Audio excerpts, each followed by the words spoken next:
وہ چاہتا تو ہمیں یہودیوں میں پیدا کر دیتا، وہ چاہتا تو عیسائیوں میں پیدا کر دیتا، وہ چاہتا تو ہندوؤں کے گھر پیدا ہو جاتے، وہ چاہتا تو سکھوں کے ہاں پیدا ہو جاتے، وہ چاہتا تو اور کسی کے ہاں پیدا ہو جاتے۔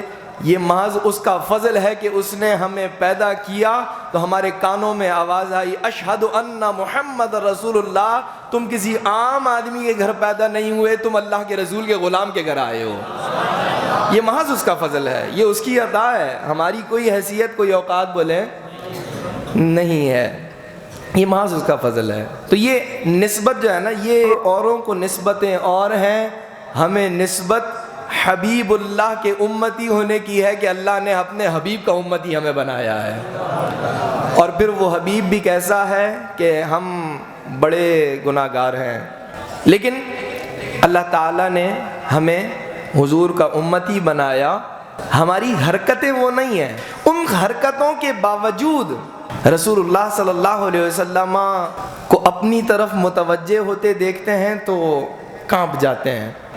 ہمیں اپنا وہ کہتے ہیں، ہمیں اپنا یار ذرا اس جملے کی لذت تو پائیں نا یار، کیا کہہ رہے ہیں؟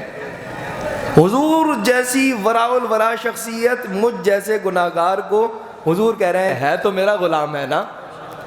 ہمیں اپنا وہ کہتے ہیں، محبت ہو تو ایسی ہو، ہمیں نظروں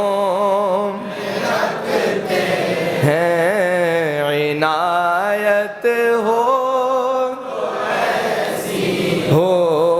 ہمیں نظروں